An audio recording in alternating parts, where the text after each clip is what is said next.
Hello everyone, welcome to Aisha Acharya Vlogs.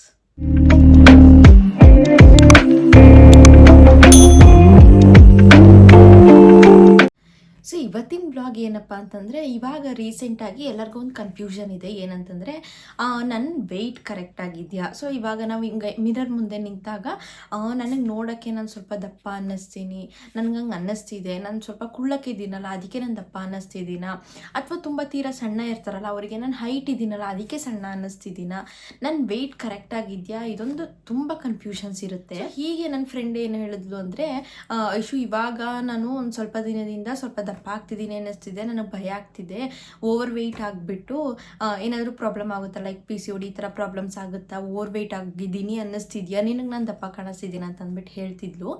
ಆವಾಗ ನಾನು ಹೇಳಿದೆ ಇಲ್ಲ ಹಾಗೇನು ಅನ್ನಿಸ್ತಿಲ್ಲ ಸುಮ್ಮನಿರು ಅಂತ ಹೇಳಿದೆ. ಆವಾಗ ಅವಳು ಹೇಳಿದ್ಲು, ನಾನು ಫಸ್ಟ್ ಹಾಕ್ತಿದ್ದೆ ಡ್ರೆಸ್ಗೆ ಇವಾಗ ಹಾಕ್ಕೊಂಡ್ರೆ ನನಗೆ ತುಂಬ ಸ್ವಲ್ಪ ಟೈಟ್ ಅನ್ನಿಸ್ತಿದೆ, ಫಿಟ್ಟಿಂಗ್ ಇಶ್ಯೂಸ್ ಆಗ್ತಿದೆ, ಸ್ಟಿಚ್ ಬಿಡಿಸ್ಕೋಬೇಕು, ಸೊ ನಾನು ದಪ್ಪ ಆಗಿದ್ದೀನಿ, ನನ್ನ ಹೈಟಿಗೆ ನಾನು ಕರೆಕ್ಟ್ ಇಲ್ಲ ಅನಿಸುತ್ತೆ, ನಾನು ಓವರ್ ವೆಯ್ಟ್ ಆಗಿಬಿಡ್ತೀನಿ ಅಥವಾ ಒಬೇಸ್ ಆಗಿಬಿಡ್ತೀನಿ ಅಂತ ಈ ಥರ ಹೇಳಿದ್ಲು. ಸೊ ನಾನು ಅವಳನ್ನ ಕೇಳಿದೆ, ಓವರ್ ವೆಯ್ಟ್ ಒಬೇಸ್ ಅಂತ ಹೇಳ್ತಿದ್ಯಲ್ಲ ಹಾಗಂದರೆ ಏನು ಗೊತ್ತಾ ನಿನಗೆ ಅಂತ ನಾನು ಕೇಳಿದೆ. ಅವಾಗ ಹೇಳಿದ್ಲು, ನನಗಷ್ಟು ಐಡಿಯಾಸ್ ಇಲ್ಲ, ಹಾಗೆ ನೋಡ್ತಾ ಇರಬೇಕಾದ್ರೆ ಓವರ್ ವೆಯ್ಟು ಒಬೇಸ್ ಆದರೆ PCOD ಪ್ರಾಬ್ಲಮ್ಸ್ ಬರುತ್ತೆ ಈ ಥರ ಹೇಳ್ತಿದ್ರು, ಅದಕ್ಕೆ ನನಗೆ ಭಯ ಆಗ್ತಿದೆ ಅಂತಂದ್ಬಿಟ್ಟು ಅವಳು ಹೇಳಿದ್ಲು.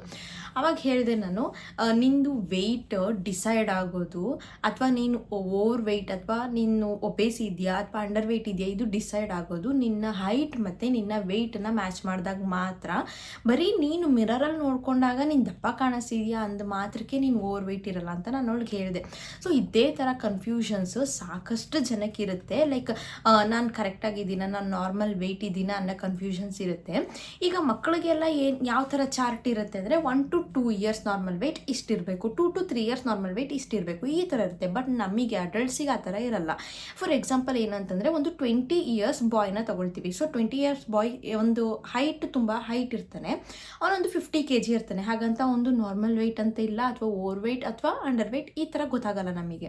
ಸೊ ಅದೇ 20 year ಒಂದು ಗರ್ಲ್ನ ತೊಗೊಂಡಾಗ ಅವಳು ಹೈಟ್ ಕಮ್ಮಿ ಇರ್ತಾಳೆ ಬಟ್ ಅವಳು 35 kg ಇರ್ತಾಳೆ, ಹಾಗಂತ ಅವಳು ನಾರ್ಮಲ್ ವೆಯ್ಟ್ ಇದ್ದಾಳ ಇಲ್ವಾ ಅಥವಾ ಓವರ್ ವೆಯ್ಟ್ ಇದ್ದಾಳ ಅಂಡರ್ ವೆಯ್ಟ್ ಇದ್ದಾಳ ಇದನ್ನು ನಾವು ಈ ಥರ ಡಿಸೈಡ್ ಮಾಡೋಕ್ಕಾಗಲ್ಲ, ಜಸ್ಟ್ ವಿವಿಂದ ಡಿಸೈಡ್ ಮಾಡೋಕ್ಕಾಗಲ್ಲ.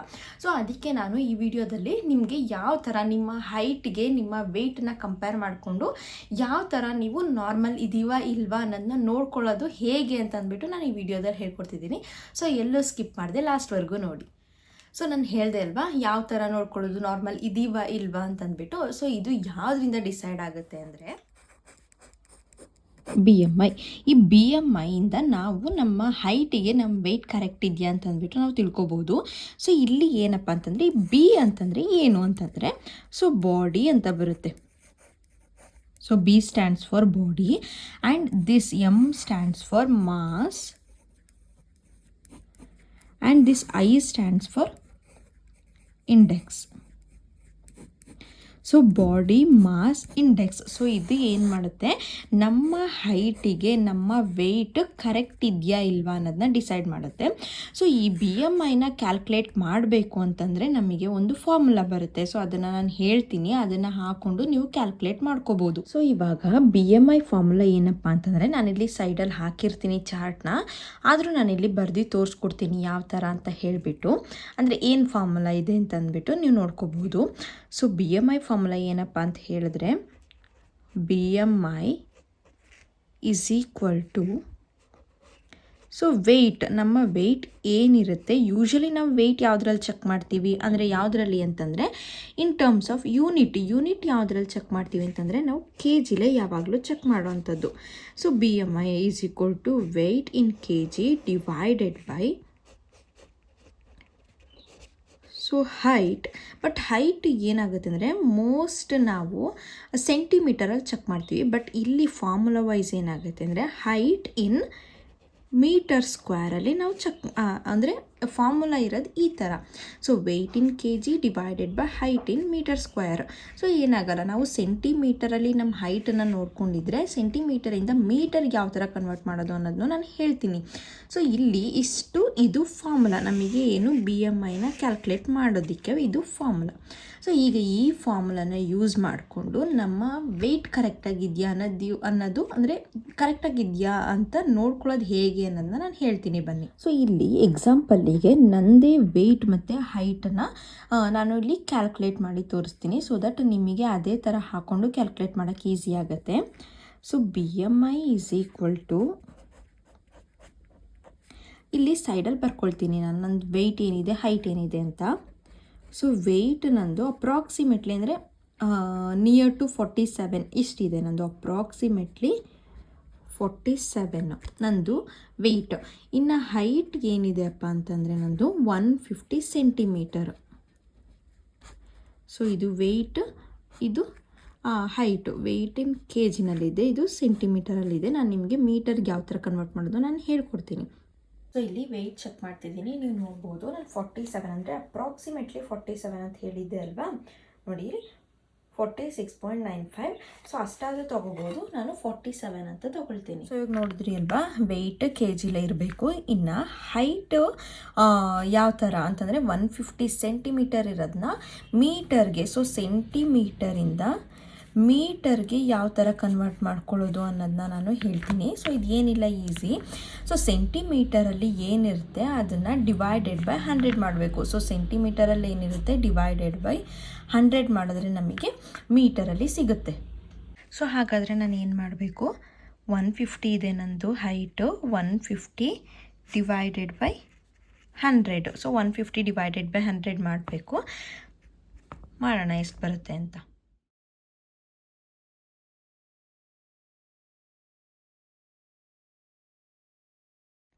ಸೊ ಇವಾಗ ಮೀಟರಲ್ಲಿ ಎಷ್ಟು ಬಂತು, 1.5 ಮೀಟರ್ ಬಂತು. ಬಟ್ ನಮಗೇನು ಬೇಕು ನಾವು ಕ್ಯಾಲ್ಕುಲೇಟ್ ಮಾಡೋಕ್ಕೆ ಅಂದರೆ ಅಲ್ಲಿ ಕೇಳಿರೋದು ಮೀಟರ್ ಸ್ಕ್ವೇರ್ ಅಂತ. ಸೊ ಮೀಟರ್ ಸ್ಕ್ವೇರ್ ಅಂತಂದರೆ ನಮಗೆ ಎಷ್ಟು ಬಂದಿರುತ್ತೆ ಅದನ್ನು ಡಬಲ್ ಮಾಡಬೇಕು. ಅಂದರೆ ಈಗ 1.5 ಬಂದಿದೆ ಇಂಟು ಅಗೈನ್ 1.5.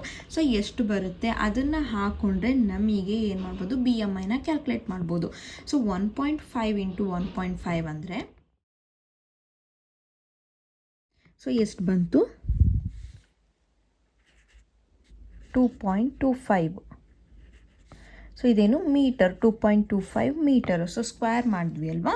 ಸೊ 2.25 ಸ್ಕ್ವೇರ್ ಮಾಡಿದಾಗ ಮೀಟರಲ್ಲಿ ನಮಗೆ ಸಿಕ್ತು, ಅಂದರೆ ಮೀಟರ್ ಸ್ಕ್ವೇರು 2.25 ಮೀಟರ್ ಸ್ಕ್ವೇರ್. ಎರಡಕ್ಕೂ ಅಪ್ಲೈ ಆಗುತ್ತಲ್ವ. ಸೊ 1.5ನ ಸ್ಕ್ವೇರ್ ಮಾಡಿದಾಗ 2.25 ಆ್ಯಂಡ್ ಮೀಟರ್ನ ಸ್ಕ್ವೇರ್ ಮಾಡಿದಾಗ ಮೀಟರ್ ಸ್ಕ್ವೇರ್. ಸೊ ಇವಾಗ ಇದನ್ನು ನಮಗಿಲ್ಲಿ ಸಿಕ್ಕಿದೆಯಲ್ವಾ, ಇದು ಹೈಟ್ ಆ್ಯಂಡ್ ಇದು ವೆಯ್ಟ್, ಇಲ್ಲಿ ಇದು ವೆಯ್ಟ್. ಸೊ ಇದೆರಡನ್ನು ನಾವು ಈ ಫಾರ್ಮುಲಾಗೆ ಅಪ್ಲೈ ಮಾಡಿ ನೋಡಬೇಕು. ಸೊ ಅಪ್ಲೈ ಮಾಡಿ ನೋಡಿದಾಗ ನಮಗೆ BMI ಸಿಗುತ್ತೆ. ಸೊ ಇಲ್ಲಿ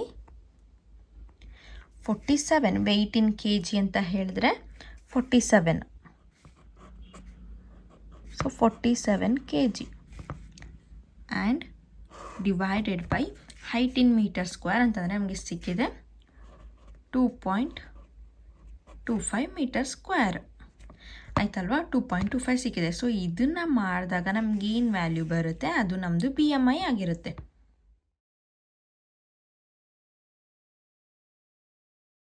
ಸೊ ನಮಗೇನು ಆನ್ಸರ್ ಸಿಕ್ತು ಅಂತಂದರೆ 20.88. ಸೊ 20.88 ಇದೇನು ನಮಗೆ ಸಿಕ್ಕಂಥ BMI ಅದೇ ಲೈಕ್ ಫಾರ್ಮುಲಾದಲ್ಲಿ ಇದೆ ಅದೇ ಬರುತ್ತೆ. ಸೊ ಅಂದರೆ kg per metre square. So ಇದು BMI ಫಾರ್ಮುಲಾ. ಇದು ನಮ್ಮ ಈಗ ಏನು ಬಂತು 20.88. ಇದು ನನ್ನ BMI, ನನ್ನ ವೆಯ್ಟಿಗೆ ಅಂದರೆ ನನ್ನ ಹೈಟ್ ಮತ್ತು ವೆಯ್ಟಿಗೆ ನನ್ನ BMI 20.88. ಈಗ ನನ್ನದು ವೆಯ್ಟ್ ಚೆಕ್ ಮಾಡಿದೆ ಅಲ್ವಾ. ಸೊ ನಂದು ಎಷ್ಟು ಬಂತು, 46.95 ಬಂತು. ಸೊ ಬಟ್ ನಾನು ರೌಂಡ್ ಫಿಗರ್ ಮಾಡಿ 47ಗೆ ಕ್ಯಾಲ್ಕುಲೇಟ್ ಮಾಡಿದೆ. ನೀವು ಬೇಕಾದರೆ 46.95ಗೆ ನೀವು ಕ್ಯಾಲ್ಕುಲೇಟ್ ಮಾಡ್ಬೋದು. ಸೊ ಅವಾಗ ಇಲ್ಲಿ ಏನಾಗುತ್ತೆ ಅಂದರೆ 46.95 ಹಾಕ್ಕೊಳ್ತೀರಾ, ಇಲ್ಲಿ ಡಿಜಿಟ್ಸ್ ಸ್ವಲ್ಪ ವೇರಿ ಆಗುತ್ತೆ ಅಷ್ಟೇ. ಸೊ ಇವಾಗ ಆಯ್ತಲ್ವಾ 20.88 ಏನು ನಮ್ಮ BMI ಬಂತು. ಬಟ್ ಇದನ್ನು ಇಟ್ಕೊಂಡು ನಂದು ವೆಯ್ಟ್, ನನ್ನ ಹೈಟಿಗೆ ವೆಯ್ಟ್ ನಾರ್ಮಲ್ ಇದೆಯಾ ಅಂತ ನೋಡೋದು ಯಾವ ಥರ ಅಂತ ಅನ್ನೋದನ್ನ ನಾನು ಹೇಳ್ತೀನಿ.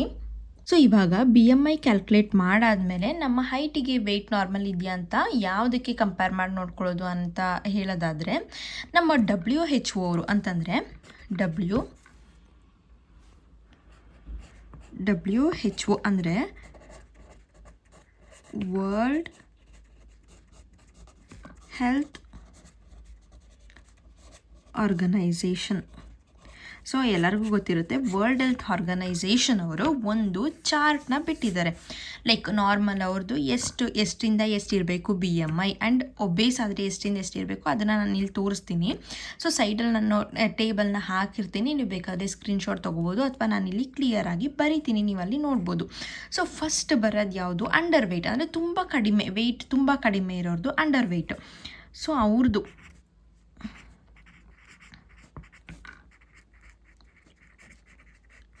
Under weight. ಸೊ ನಾರ್ಮಲ್ಗಿಂತ ಕಡಿಮೆ ಇದ್ದರೆ ಅದನ್ನು ಅಂಡರ್ ವೆಯ್ಟ್ ಅಂತ ಹೇಳ್ತೀವಿ. ಸೊ ಯಾವ BMI ಇದ್ದರೆ ಅದು ಅಂಡರ್ ವೆಯ್ಟ್ ಅಂತಂದರೆ less than or equal to 18.4. So ಈಗ 18.4 ನೀವು ನೋಡ್ಬೋದು, 18.4 ಇದ್ದರೂ ಅದು ಅಂಡರ್ ವೆಯ್ಟಿಗೆ ಸೇರುತ್ತೆ, ಅಥವಾ 18.3 ಇದ್ದರೂ ಅಂಡರ್ ವೆಯ್ಟಿಗೆ ಸೇರುತ್ತೆ. ಒಟ್ಟಿನಲ್ಲಿ 18.4 ಮತ್ತು 18.4ಇಂದ ಕೆಳಗಡೆ ಇದ್ದರೆ ಅದೆಲ್ಲ ಯಾವುದಕ್ಕೆ ಸೇರುತ್ತೆ ಅಂತಂದರೆ ಈ ಅಂಡರ್ ವೆಯ್ಟಿಗೆ ಸೇರುತ್ತೆ. ಸೊ 18.4 ಇದ್ರೂ ಸಹ ಅಂಡರ್ ವೆಯ್ಟಿಗೆ ಸೇರೋದು. ಈಗ ನಾರ್ಮಲ್ ಬರೋಣ. ಸೊ ನಾರ್ಮಲ್, ನನ್ನ ವೆಯ್ಟ್ ಕರೆಕ್ಟಾಗಿದೆ ಅಂದರೆ ಎಷ್ಟು BMI ಬಂದರೆ ನಾನು ನಾರ್ಮಲ್ ವೆಯ್ಟಲ್ಲಿ ಇದ್ದೀನಿ ಅಂತ ಹೇಳೋದಾದರೆ 18.5 ಇಂದ 24.9ವರೆಗೂ ಏನಾಗಿರುತ್ತೆ, ಇಷ್ಟರೊಳಗಡೆ BMI ಬಂದರೆ ನಮ್ಮದು ನಾರ್ಮಲ್ ಇರುತ್ತೆ. ಸೊ ನೀವು ನೋಡ್ಬೋದು, ಈಗ 20 ಸಮಥಿಂಗ್, 21 ಸಮಥಿಂಗ್, 24. ಸೊ 24.8 ಬಂದರೂ ಸಹ ನಿಮ್ದು ಏನಾಗಿರುತ್ತೆ ಅಂದರೆ ನಿಮ್ಮದು ಅಂದರೆ ಹೈಟಿಗೆ ನಿಮ್ಮ ವೆಯ್ಟ್ ನಾರ್ಮಲ್ ಇರುತ್ತೆ, ನೀವು ನಾರ್ಮಲ್ ರೇಂಜಲ್ಲಿ ಇದ್ದೀರಾ ಅಂತ ಅರ್ಥ ಆಗುತ್ತೆ. ಸೊ 24.9 ಬಂದರೂ ಸಹ ನೀವು ನಾರ್ಮಲ್, ಬಟ್ 24.9ಇಂದ ಕ್ರಾಸ್ ಆದರೆ ನಿಮ್ಮದು ಓವರ್ ವೆಯ್ಟ್ ಆಗುತ್ತೆ. ಅಥವಾ 18.5ಗಿಂತ ಕೆಳಗಡೆ ಇದ್ದರೆ ನಿಮ್ದು ಏನಾಗುತ್ತೆ, ಅಂಡರ್ ವೆಯ್ಟ್ ಆಗುತ್ತೆ. ಸೊ ನಿಮ್ಗೆ ಇಲ್ಲಿ ಕ್ಲಿಯರಾಗಿ ಅರ್ಥ ಆಗ್ತಿದೆ ಯಾವ ಥರ ಅಂತಂದರೆ ಅಂಡರ್ ವೆಯ್ಟ್ ಅಂದರೆ ಎಷ್ಟಲ್ಲಿ ಇರಬೇಕು, ನಾರ್ಮಲ್ ಅಂದರೆ ಎಷ್ಟಲ್ಲಿ ಇರಬೇಕು. ಇವಾಗ ಎಲ್ಲರ ತಲೆಯಲ್ಲೂ ಇರೋದು ಓವರ್ ವೆಯ್ಟ್.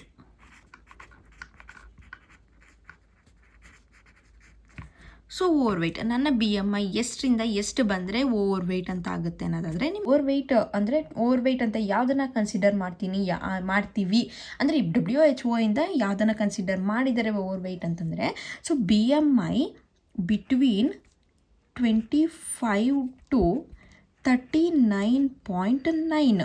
ಸೊ ಈ ರೇಂಜಲ್ಲಿ ಅಂದರೆ 25 ಇನ್ಕ್ಲೂಡ್ ಆಗಿ 25 ಆ್ಯಂಡ್ 26, 27, 20 ಆ ಥರ ಮುಂದೆ ಏನೇನು ಬರುತ್ತೆ ಎಲ್ಲಿವರೆಗೂ ಟಿಲ್ 39.9ವರೆಗೂ ಏನೇನು ಬರುತ್ತೆ ನಂಬರ್ಸ್ ಅಂದರೆ BMI ಏನೇನು ಬರುತ್ತೆ ಅದೆಲ್ಲ ಯಾವುದಕ್ಕೆ ಇನ್ಕ್ಲೂಡ್ ಆಗುತ್ತೆ ಅಂದರೆ ಓವರ್ ವೆಯ್ಟಲ್ಲಿ ಹೋಗುತ್ತೆ. ಸೊ ನೀವು ನೋಡ್ಕೋಬೋದು, ನಿಮ್ಮದು ಅಂದರೆ ನಿಮ್ಮ ಹೈಟು ವೆಯ್ಟ್ ಚೆಕ್ ಮಾಡಿ ನೀವು ಕ್ಯಾಲ್ಕುಲೇಟ್ ಮಾಡಿ ನೋಡಿದಾಗ ಇಫ್ ನಿಮ್ದು ಏನಾದರೂ BMI 26 ಬಂದರೆ ನೀವು ಏನಂತ ಓವರ್ ವೆಯ್ಟ್ ಇದ್ದೀರಿ ಅಂತ ಅರ್ಥ ಆಗುತ್ತೆ. ಸೊ ಓವರ್ ವೆಯ್ಟ್ ಆದಮೇಲೆ ಅದರದ್ದು ನೆಕ್ಸ್ಟ್ ಸ್ಟೆಪ್ ಏನಪ್ಪ ಅಂತಂದರೆ ಒಬೇಸ್ ಅಂತ ಬರುತ್ತೆ. ಸೊ ಓವರ್ ವೆಯ್ಟ್ಗಿಂತ ಇನ್ನೂ ಜಾಸ್ತಿ ಅಂತಂದರೆ ಒಬೇಸ್ ಅಂತ ಹೇಳ್ತೀವಿ. ಸೊ ಈ ಒಬೇಸ್ ಯಾವ ರೇಂಜಲ್ಲಿ ಇದ್ದರೆ ಒಬೇಸ್ ಅಂದರೆ BMI ಯಾವ ರೇಂಜಲ್ಲಿ ಇದ್ದರೆ ಒಬೇಸ್ ಅಂತ ಕನ್ಸಿಡರ್ ಮಾಡ್ತಾರೆ. So more than or equal to 40 ಅಂದರೆ 40ನೂ ಸೇರಿಸಿ. ಸೊ 40 ಅಥವಾ 40 ಮೇಲ್ ಬಂದರೆ BMI ಅದನ್ನು ಏನಂತ ಕನ್ಸಿಡರ್ ಮಾಡ್ತಾರೆ, ಒಬೇಸ್ ಅಂತ ಕನ್ಸಿಡರ್ ಮಾಡ್ತಾರೆ. ಸೊ ಈಗ ಗೊತ್ತಾಯ್ತಲ್ವಾ, ಈ ಒಂದು ಚಾರ್ಟ್ ಅಂದರೆ WHO ಅಂದರೆ ವರ್ಲ್ಡ್ ಹೆಲ್ತ್ ಆರ್ಗನೈಸೇಷನ್ ಅವರು ಏನು ಪ್ರಿಪೇರ್ ಮಾಡಿದ್ದಾರೆ ಈ BMI ಅಂದರೆ ನಾರ್ಮಲ್ ಚಾರ್ಟ್, ಈ ಚಾರ್ಟ್ಗೆ ನಾವು ನಮ್ಮ BMI ಕಂಪೇರ್ ಮಾಡಿ ಕ್ಯಾಲ್ಕುಲೇಟ್ ಮಾಡಿರೋ BMIನ ಕಂಪೇರ್ ಮಾಡಿ ನೋಡಿದಾಗ ನಾವು ಐದರ್ ಅಂಡರ್ ವೆಯ್ಟ್ ಇದ್ದೀವಾ ಅಥವಾ ನಮ್ಮ ವೆಯ್ಟ್ ನಾರ್ಮಲ್ ಇದೆಯಾ ಅಥವಾ ಓವರ್ ವೆಯ್ಟ್ ಇದ್ದೀವಾ ಅಥವಾ ಒಬೇಸ್ ಇದ್ದೀವಾ ಅನ್ನೋದು ಗೊತ್ತಾಗುತ್ತೆ. ಸೊ ನಾನಿಲ್ಲಿ ಕ್ಯಾಲ್ಕುಲೇಷನ್ ಮಾಡಿದೆ ಅಲ್ವಾ, ನಮ್ದು ಎಷ್ಟು ಬಂತು, ನನ್ನ ಹೈಟ್ ಮತ್ತು ವೆಯ್ಟಿಗೆ ಕ್ಯಾಲ್ಕುಲೇಟ್ ಮಾಡಿ ನೋಡಿದಾಗ ಎಷ್ಟು ಬಂತು, 20.88 ಬಂತು. ಸೊ ಆವಾಗ WHO ಅವರು ಏನು ಚಾರ್ಟ್ ಕೊಟ್ಟಿದ್ದಾರೆ ಅದಕ್ಕೆ ಕಂಪೇರ್ ಮಾಡಿ ನೋಡಬೇಕು. ಸೊ ಇಲ್ಲಿ 20.88 ಎಲ್ಲಿ ಬರುತ್ತೆ, 20.88. ಸೊ 18 ಎಬೋ ಆ್ಯಂಡ್ 24.9 ಬಿಲೋ ಅಂತಂದರೆ ಇಲ್ಲಿ ಬರುತ್ತೆ, ಈ ಮಧ್ಯದಲ್ಲಿ ಬರುತ್ತೆ ನಂದು. ಸೊ 20.88 ಅಂತಂದರೆ ಈ ಮಧ್ಯದಲ್ಲಿ ಬರುತ್ತೆ. ಅಂದರೆ ನನ್ನ ವೆಯ್ಟ್ ಅಂದರೆ ನನ್ನ ಹೈಟಿಗೆ ಕಂಪೇರ್ ಮಾಡಿದ್ರೆ ನನ್ನ ವೆಯ್ಟ್ ಏನಿದೆ ನಾರ್ಮಲ್ ಇದೆ. ಸೊ ಇವಾಗ ಬೇರೆದೊಂದು ಎಕ್ಸಾಂಪಲ್ ಕೊಟ್ಟು ನಾನು ನಿಮಗೆ ತೋರಿಸ್ತೀನಿ. ಇವಾಗ ಏನಂತಂದರೆ ಒಂದು ಇಲ್ಲಿ ನಾನು ಬರ್ಕೋತೀನಿ, ಲೈಕ್ ವೆಯ್ಟ್ ಸೊ ವೆಯ್ಟ್ ಎಷ್ಟು ಅಂತಂದರೆ 80 kg ವೆಯ್ಟ್ನ ನಾನು ತೊಗೊಳ್ತೀನಿ. ಫಾರ್ ಎಕ್ಸಾಂಪಲ್ ನಾನು ಕಂಪೇರ್ ಮಾಡಿ ಹೇಳ್ತಾ ಇರೋದು. ಸೊ ಹೈಟ್ ಎಷ್ಟು ತೊಗೊಳ್ತೀನಿ ಅಂತಂದರೆ ಒಂದು 165 ಸೆಂಟಿಮೀಟರ್ ತೊಗೊಳ್ತೀನಿ ನಾನು. ಸೊ ಇದನ್ನು ನಾನು ಆಲ್ರೆಡಿ ಹೇಳಿದ್ದೀನಿ ಸೆಂಟಿಮೀಟರಿಂದ ಮೀಟರ್ಗೆ ಹೇಗೆ ಕನ್ವರ್ಟ್ ಮಾಡೋದು ಅಂತಂದರೆ, ಸೊ ಏನಿಲ್ಲ, ಡಿವೈಡೆಡ್ ಬೈ 100 ಮಾಡೋದು ನಮಗೆ ಸಿಗುತ್ತೆ 1.65 ಮೀಟರ್ ಸಿಗುತ್ತೆ. ಸೊ ಇದನ್ನು ನಾವೇನು ಮಾಡಬೇಕು, ಸ್ಕ್ವೇರ್ ಮಾಡಬೇಕು. ಸೊ ಸ್ಕ್ವೇರ್ ಮಾಡಿದಾಗ ಮೀಟರ್ ಸ್ಕ್ವೇರ್ ಅಂದರೆ ಫಾರ್ಮುಲಾದಲ್ಲಿ ಸ್ಕ್ವೇರ್ ಇರೋದ್ರಿಂದ ನಾವು ಸ್ಕ್ವೇರ್ ಮಾಡಬೇಕು. ಸೊ ಸ್ಕ್ವೇರ್ ಮಾಡಿದಾಗ ಏನು ಸಿಗುತ್ತಪ್ಪ ಅಂತಂದರೆ 2.72 ಸಿಗುತ್ತೆ. So 2.72 metre square. ಸೊ ಇದನ್ನು ನಾನು ಫಾರ್ಮುಲಾಗೆ ಅಪ್ಲೈ ಮಾಡಿ ನೋಡ್ತೀನಿ. ಸೊ ಏನು BMI ಫಾರ್ಮುಲಾ ಏನು, ವೆಯ್ಟ್ ಇನ್ KGs ಅಂತಂದರೆ 80 kgs, 80 kg divided by height in metre square. So ನಾನು ಆಲ್ರೆಡಿ ಕನ್ವರ್ಟ್ ಮಾಡಿದ್ದೀನಿ, ಇದನ್ನು ಡೈರೆಕ್ಟಾಗಿ ತೊಗೋಬೋದು 2.72 metre square. So is equal to ಇದನ್ನು ಕ್ಯಾಲ್ಕುಲೇಟ್ ಮಾಡಿದಾಗ ಎಷ್ಟು ಬರುತ್ತೆ ನಾನು ನೋಡ್ತೀನಿ. ಕ್ಯಾಲ್ಕುಲೇಟ್ ಮಾಡಿದಾಗ 29.41 ಬರುತ್ತೆ. ಸೊ 29.41 ಬರುತ್ತೆ. ಸೊ ಯೂನಿಟ್ ನಾನು ಹೇಳಿದ್ದೀನಿ kg per metre square. This is the unit for BMI. So ಈಗ 20.41 ಎಲ್ಲಿ ಬರುತ್ತೆ ನೋಡೋಣ. ಈ ಚಾರ್ಟಲ್ಲಿ WHO ಅವ್ರು ಕೊಟ್ಟಿರೋ ಚಾರ್ಟಲ್ಲಿ ಎಲ್ಲಿ ಬರುತ್ತೆ 29.41. ಸೊ ಇಲ್ಲಿ 25 ಎಬೋ ಆ್ಯಂಡ್ 39 ಬಿಲೋ ಅಂದರೆ ಇಲ್ಲಿ ಬರುತ್ತೆ 29 ಪಾಯಿಂಟ್ ಸಮಥಿಂಗ್. ಸೊ ಆವಾಗ ಅವರು ಯಾವ ಗ್ರೂಪಿಗೆ ಸೇರ್ತಾರೆ ಅಂತಂದರೆ ಸೊ ಓವರ್ ವೆಯ್ಟಿಗೆ ಸೇರ್ತಾರೆ. ಸೊ ಈ ಥರ ನಿಮ್ಮ ಹೈಟ್ ಮತ್ತು ವೆಯ್ಟನ್ನು ಇಟ್ಕೊಂಡು BMIನ ಕ್ಯಾಲ್ಕುಲೇಟ್ ಮಾಡಿಕೊಂಡು ಈ ಒಂದು ಚಾರ್ಟ್ನ ಇಟ್ಕೊಂಡು ನಿಮ್ಮ ವೆಯ್ಟ್ ಕರೆಕ್ಟ್ ಇದೆಯಾ ಇಲ್ವಾ ಅಂತ ಅನ್ನೋದನ್ನ ನೋಡ್ಕೋಬೋದು. ಸೊ ನೋಡಿದ್ರಿ ಅಲ್ವಾ, ಈ ಥರ ಈಸಿಯಾಗಿ ಅಂದರೆ WHO ಅವ್ರು ಕೊಟ್ಟಿರೋ ಚಾರ್ಟಿಂದ ಮತ್ತು BMI ಫಾರ್ಮುಲಾನ ಯೂಸ್ ಮಾಡಿ ನಿಮ್ಮ ವೆಯ್ಟ್ ಕರೆಕ್ಟ್ ಇದೆಯಾ, ನಿಮ್ಮ ಹೈಟಿಗೆ ನಿಮ್ಮ ವೆಯ್ಟ್ ಪ್ರಾಪರಾಗಿದೆಯಾ ಅನ್ನೋದನ್ನ ಈಸಿಯಾಗಿ ನೀವು ತಿಳ್ಕೊಬೋದು. ಸೊ ಇವಾಗ ನಾನು ಕ್ಯಾಲ್ಕುಲೇಟ್ ಮಾಡಿ ನೋಡಿದೆ ಅಲ್ವಾ, ನಂದು ವೆಯ್ಟ್ ಏನು ಬಂತು, ನಾರ್ಮಲಲ್ಲಿ ಬಂತು. ಇವಾಗ ನಿಮ್ಮದು ಏನಾದರೂ ಕ್ಯಾಲ್ಕುಲೇಟ್ ಮಾಡಿದಾಗ ಅಂಡರ್ ವೆಯ್ಟ್ ಅಥವಾ ಓವರ್ ವೆಯ್ಟಲ್ಲಿ ಬಂತು ಅಂತ ಇಟ್ಕೊಳ್ಳಿ. ಸೊ ಆವಾಗ ನೀವು ಒಂದು ಡಯಟ್ನ ಫಾಲೋ ಮಾಡಬೇಕು ಅಂತ ನಿಮ್ಮ ಮೈಂಡಲ್ಲಿ ಬಂದರೆ, ಸೊ ಡಯಟ್ ಅಂತಂದರೆ ಏನು, ನಾವು ಏನನ್ನು ಸೇವಿಸ್ತೀವಿ ಅದನ್ನು ಡಯಟ್ ಅಂತ ಹೇಳ್ತೀವಿ. ಈಗ ಡಯಟ್ ಮಾಡೋದು ಅಂತಂದರೆ ಊಟ ಬಿಟ್ಬಿಡೋದು ಈ ಥರ ಅಲ್ಲ.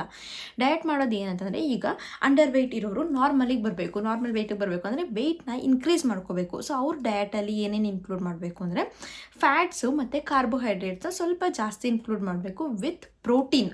ಅಂದರೆ ಪ್ರೋಟೀನ್ ಜೊತೆಗೆ ಕಾರ್ಬೋಹೈಡ್ರೇಟ್ಸ್ ಮತ್ತು ಫ್ಯಾಟ್ಸ್ನ ಸ್ವಲ್ಪ ಜಾಸ್ತಿ ಇನ್ಕ್ಲೂಡ್ ಮಾಡಬೇಕು. ಅಂದರೆ ಯಾವ ಫುಡ್ಡಲ್ಲಿ ಕಾರ್ಬೋಹೈಡ್ರೇಟ್ಸ್ ಮತ್ತು ಫ್ಯಾಟ್ಸ್ ಜಾಸ್ತಿ ಇರುತ್ತೆ ಅದನ್ನು ತಗೊಳ್ಳೋದು ಸ್ಟಾರ್ಟ್ ಮಾಡಬೇಕು. ಹಾಗಂತ ಜಂಕ್ ಫುಡ್ಸ್ ಎಲ್ಲ ತಗೊಳ್ಳೋದಲ್ಲ. ಈಗ ಓವರ್ ವೆಯ್ಟ್ ಆಗಿರೋರು ನಮ್ಮದು ವೆಯ್ಟ್ ನಾರ್ಮಲಲ್ಲಿ ಬರಬೇಕು, ನಾವು ವೆಯ್ಟ್ ರೆಡ್ಯೂಸ್ ಮಾಡ್ಕೋಬೇಕು ಅಂತ ಅನ್ನೋದ್ರೆ ಅವರ ಡಯಟಲ್ಲಿ ಏನು ಮಾಡಬೇಕು ಅಂದರೆ ಕಾರ್ಬ್ಸ್ ಅಂದರೆ ಕಾರ್ಬೋಹೈಡ್ರೇಟ್ ಮತ್ತು ಫ್ಯಾಟ್ಸ್ನ ಸ್ವಲ್ಪ ಕಡಿಮೆ ಮಾಡಿಕೊಂಡು ಪ್ರೋಟೀನ್ನ ಜಾಸ್ತಿ ಮಾಡ್ಕೋಬೇಕು. ಸೊ ಇವಾಗ ನಿಮಗೆ ಒಂದು ಐಡಿಯಾ ಬಂದಿದೆ ಅಂತ ತಿಳ್ಕೊತೀನಿ. ಸೊ ಇಲ್ಲಿ ನಾವು ಡಯಟ್ ಫಾಲೋ ಮಾಡಬೇಕು ಅಂದರೆ 4 ಮೀಲ್ ಸಿಸ್ಟಮ್ ಅಂತ ಹೇಳ್ತಾರೆ. ಯೂಶ್ವಲಿ 3 ಮೀಲ್ಸ್ ನಾವು ತಗೊಳ್ಳೋದು, ಮಾರ್ನಿಂಗ್, ಆಫ್ಟರ್ನೂನ್ ಆ್ಯಂಡ್ ಡಿನ್ನರ್ ಈ ಥರ ಮಾಡ್ತೀವಿ. ಬಟ್ ಡಯಟ್ ರಿಸ್ಟ್ರಿಕ್ಷನ್ ಆಗಿದೆ, ಕರೆಕ್ಟಾಗಿ ಡಯಟ್ ಫಾಲೋ ಮಾಡಬೇಕಂದ್ರೆ 4 ಮೀಲ್ ಸಿಸ್ಟಮ್ನ ಫಾಲೋ ಮಾಡಬೇಕು. ಸೊ ಹೇಗೆ ಅಂದರೆ, ಸೊ ಕ್ವಾಂಟಿಟಿ ಕಮ್ಮಿ ಬಟ್ 4 ಟೈಮ್ಸ್ ನಾವು ಏನು 3 ಟೈಮ್ಸಲ್ಲಿ ಎಷ್ಟು ಕ್ವಾಂಟಿಟಿ ಅಷ್ಟು ತಿಂತಿದ್ವಿ ಅದನ್ನು 4 ಆಗಿ ಡಿವೈಡ್ ಮಾಡಿ ಆರ್ 5 ಆಗಿ ಡಿವೈಡ್ ಮಾಡಿ ನಾವು ತಿನ್ನಬೇಕು ಈ ಥರ. ಸೊ ನಿಮ್ಗೆ ಆಲ್ರೆಡಿ ಒಂದು ಪ್ಲ್ಯಾನ್ ಬಂದಿದೆ ಅಂತ ಹೇಳ್ಕೊತಿದ್ದೀನಿ. ಸೊ ಇದಾಗಿತ್ತು ಈ ಒಂದು ಅಂದರೆ ನಮ್ಮ ಹೈಟಿಗೆ ನಮ್ಮ ವೆಯ್ಟ್ ಕರೆಕ್ಟಾಗಿದೆಯಾ ಅಂತ ಅನ್ನೋ ಒಂದು ವಿಡಿಯೋ. ಅಂದರೆ ಚಿಕ್ಕದಾಗಿ ನನಗೆ ಏನು ಗೊತ್ತು, ನಾನು BScನಲ್ಲಿ ಫುಡ್ ಸೈನ್ಸ್ ಆ್ಯಂಡ್ ನ್ಯೂಟ್ರಿಷನ್ ಓದಿದ್ರಿಂದ ನನಗೆ ಒಂದು ಐಡಿಯಾಸ್ ಏನಿತ್ತು ಅದ್ರ ಮೇಲೆ ನಾನು ನಿಮಗೆ ಹೇಳಿದ್ದೀನಿ. ಇಫ್ ನಿಮ್ಗೇನಾದ್ರು ನಾನು ಅಂಡರ್ ವೆಯ್ಟ್ ಇದ್ದೀನಿ ಅಥವಾ ಓವರ್ ವೆಯ್ಟ್ ಇದ್ದೀನಿ, ನನಗೊಂದು ಡಯಟ್ ಬೇಕು ನಾನು ಫಾಲೋ ಮಾಡೋಕ್ಕೆ, ಲೈಕ್ ಮಾರ್ನಿಂಗ್, ಆಫ್ಟರ್ನೂನ್ ಅಥವಾ ಯಾವ್ಯಾವ ಫುಡ್ಡಲ್ಲಿ ಕಾರ್ಬ್ಸ್ ಜಾಸ್ತಿ ಅಂದರೆ ಕಾರ್ಬೋಹೈಡ್ರೇಟ್ ಜಾಸ್ತಿ, ಫ್ಯಾಟ್ಸ್ ಜಾಸ್ತಿ, ಪ್ರೋಟೀನ್ ಯಾವುದ್ರಲ್ಲಿ ಜಾಸ್ತಿ, ಯಾವುದರ ನಾನು ತೊಗೋಬೇಕು ಯಾವ್ದು ತೊಗೋಬಾರ್ದು, ಈ ಥರ ಯಾರಿಗಾದರೂ ನಿಮಗೆ ಒಂದು ಪ್ಲ್ಯಾನ್ ಬೇಕು ಅನ್ನೋದಾದರೆ ಈ ವಿಡಿಯೋದಲ್ಲಿ ಕಮೆಂಟ್ ಮಾಡಿ. ನಾನೊಂದು ಈಗ ಮಾರ್ನಿಂಗ್, ಆಫ್ಟರ್ನೂನ್, ಡಿನ್ನರ್ಗೆ ಮತ್ತು ಸ್ನ್ಯಾಕ್ಸಿಗೆ ಈ ಥರದ್ರಲ್ಲಿ ಏನು ತೊಗೋಬೇಕು ಅನ್ನೋದನ್ನ ನಾನೊಂದು ಚಾರ್ಟ್ ರೆಡಿ ಮಾಡಿ ಕೊಡ್ತೀನಿ. ಸೊ ಅದನ್ನು ನೀವು ಫಾಲೋ ಮಾಡೋದ್ರಿಂದ ನಿಮ್ಮ ವೆಯ್ಟನ್ನು ಇನ್ಕ್ರೀಸ್ ಮಾಡ್ಕೋಬೋದು ಅಂಡರ್ ವೆಯ್ಟ್ ಇರೋರು, ಅಥವಾ ಓವರ್ ವೆಯ್ಟ್ ಇರೋರು ನಿಮ್ಮ ವೆಯ್ಟನ್ನು ಡಿಕ್ರೀಸ್ ಮಾಡ್ಕೋಬೋದು. ಸೊ ಯಾರಿಗಾದರೂ ಬೇಕಾದರೆ ಕಮೆಂಟ್ ಮಾಡಿ, ಲೈಕ್ ನಾನು ಓವರ್ ವೆಯ್ಟ್ ಇದ್ದೀನಿ, ನನಗೆ ಈ ಥರ ಡಯಟ್ ಬೇಕು, ನಾನು ಅಂಡರ್ ವೆಯ್ಟ್ ಇದ್ದೀನಿ, ನನಗೆ ಈ ಥರ ಡಯಟ್ ಬೇಕು ಅಂತ ಕಮೆಂಟ್ ಮಾಡಿದ್ರೆ ನಾನು ನೆಕ್ಸ್ಟ್ ವೀಡಿಯೋದಲ್ಲಿ ನಿಮಗೆ ತಿಳಿಸ್ಕೊಡ್ತೀನಿ. ಸೊ ಇದಾಗಿತ್ತು ಈ ವಿಡಿಯೋ. ಇಷ್ಟ ಆಗಿದ್ದರೆ, ಇನ್ಫಾರ್ಮೇಟಿವ್ ಅನಿಸಿದರೆ ಲೈಕ್ ಮಾಡಿ, ಶೇರ್ ಮಾಡಿ, ಸಬ್ಸ್ಕ್ರೈಬ್ ಮಾಡಿ. Thank you.